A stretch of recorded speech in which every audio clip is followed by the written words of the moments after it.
Hello everyone, TJ here, and today we're going to continue with the Devoured Dead.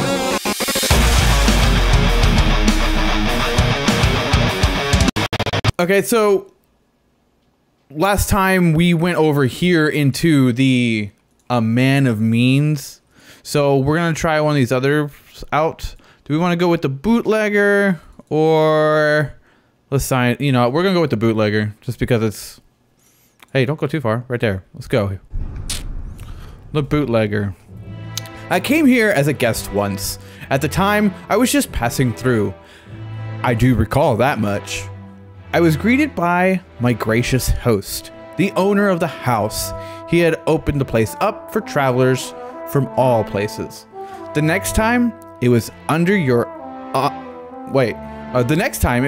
more unpleasant circumstances, and I moved through these halls under the cover of darkness. I was starved, confused. My first impulse was to make a quick theft. Wait, we're gonna buy stuff? Or, wait. Thieving is not the same as buying. I'm an idiot. Stupid me.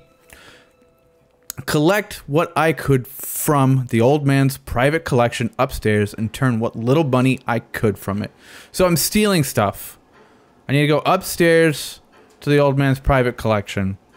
So, well, the stairs are right there. Is this the same layout? Yeah, this stuff is the same layout as the other one. Okay, well, let's go upstairs.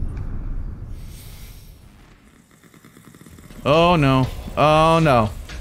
Lights off. I'm familiar with you. I'm gonna hide in the darkness. This is some jungle music. I need to learn how to talk. Alright, so light on. Nope, not those quarters. There's the key again. There's the am I playing the same game? I mean, I know I'm playing the same game, but... Huh. This is exactly the same, seems exactly the same as the other one. I couldn't help myself. I treated myself to a taste of the old man's liquor stock. And that's when my plan began to form. Certain that I had more supplies in his, or certain that he had more supplies in his kitchen than he could possibly keep stock of, I resolved to start there and carve out something not unlike a legitimate life for myself. So we're going to steal from him so we can live more comfortably. Yay. So we're going to the kitchen. I remember the kitchen. What is that? What is that? I hear something. I found a passage while rummaging through the pantry here. A dank, moist little tunnel that spiraled down into the bowels of the house. It was there that I set up my operation. The house's owner was absent, away on some trip. And I set myself to work putting together a makeshift still. Liquor was forbidden, and I was sure that I could turn my fortune around by manufacturing something quickly and cheaply, safely outside of suspicion by operating beneath the house of a modern-day aristocrat. Right. Oh, I can't go down there. It's barricaded. I gotta go back upstairs, get the damn hatchet. So, do all these play out the same way? Like, just different stories being told? Like, cause I think I'm doing the exact same thing that I did in the A Man of Means.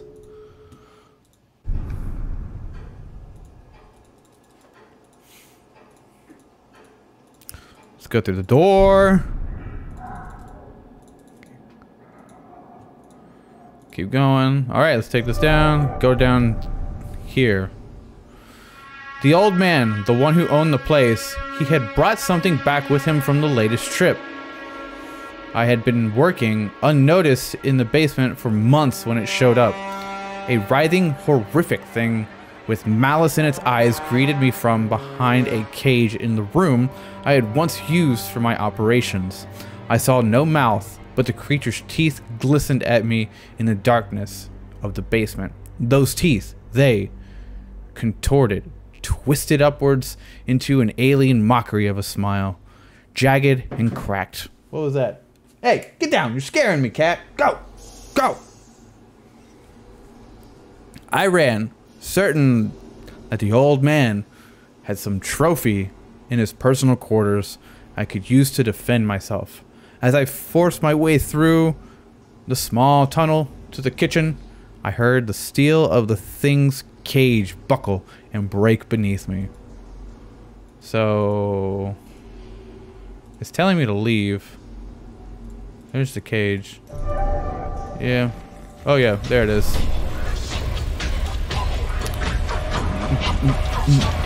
Ah, don't eat me. Okay, good. I thought I was going to for a second. Up here. Let's go back. What? I hear laughing. It's kind of creepy.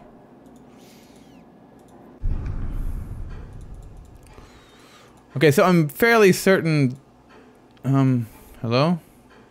There it goes. I'm fairly certain that that jammin' music, along with that black misty stuff, is the representation of whatever the beast is. And then this glowy thing is my spirit. Or something there of the liking. Oh, I turned... This is his quarters? Had to have been. Yeah, this is the exact same thing. Just told with a different story. Turn off the light. And don't move. Come on. Alright.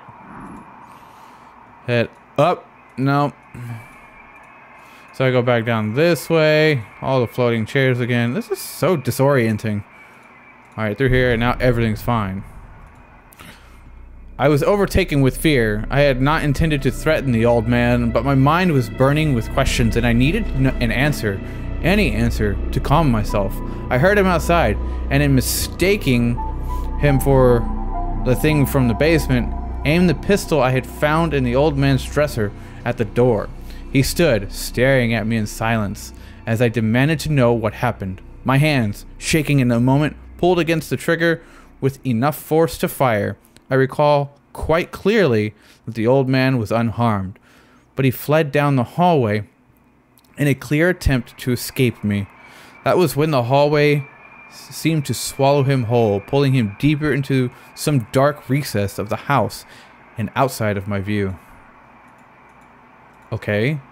So, last time, I was the one being shot at, if I recall correctly.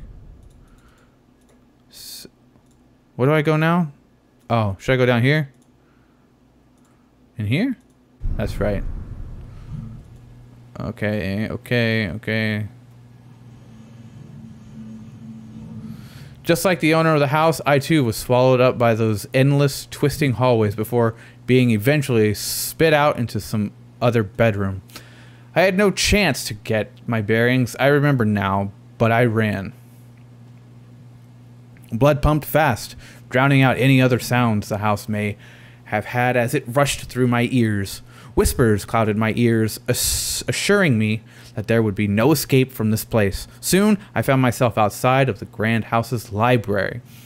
The place was familiar to me after the weeks I had spent there, learning the craft that I had participated in the basement. But I approached it on that night. I was filled with a sudden... What? But as I approached it on that night, I was filled with a sudden dread, my heart icing over with fear.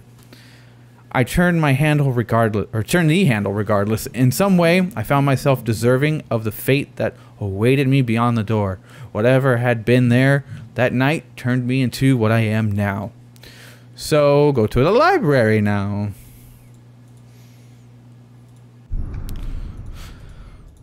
It was down here.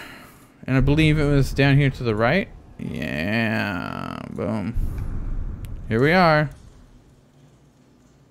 In the library. Did I come?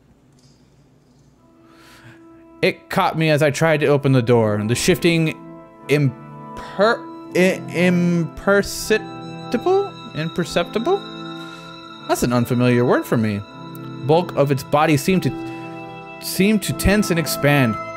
taking up the full space around me as its teeth, the only piece of it I could see, sank deep into the meat of my left leg. Ooh, sounds tasty.